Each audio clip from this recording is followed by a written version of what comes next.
Everyone, this is Abby Stevens. This is presentation number 4 on the TED Talk, How Language Shapes the Way We Think, originally by Lera Boroditsky.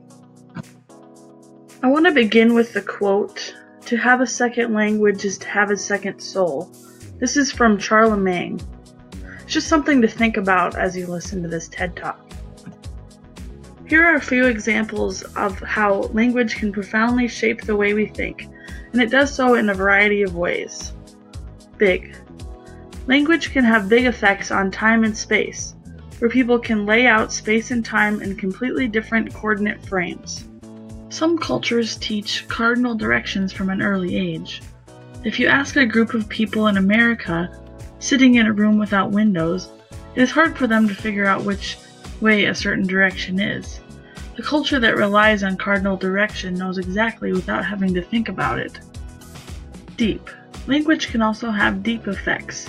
Being able to have words to count objects opens up the whole world of mathematics. If you don't count, you can't do algebra. You can't do any of the things that would be required to build a sturdy building or a house. This little trick of number words gives you a stepping stone into a whole cognitive realm. Early. Language can also have really early effects.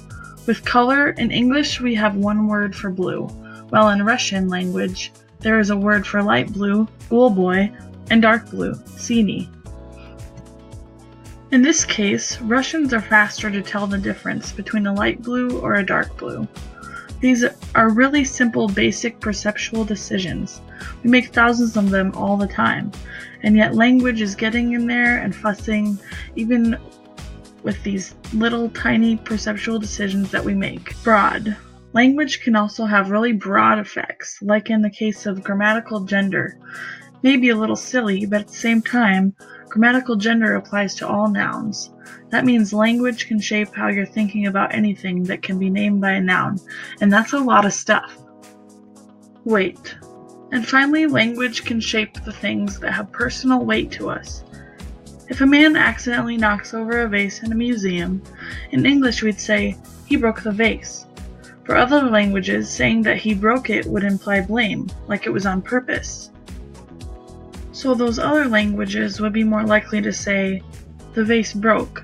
So ideas like blame and punishment or eyewitness memory, these are all important things in our daily lives. To conclude, I've told you about how speakers of different languages think differently, but of course that's not about how people elsewhere think. It's about how you think. It's how the language that you speak shapes the way that you think. And that gives you the opportunity to ask, why do I think the way that I do? How could I think differently? And also, what thoughts do I wish to create? Thanks for listening, everyone.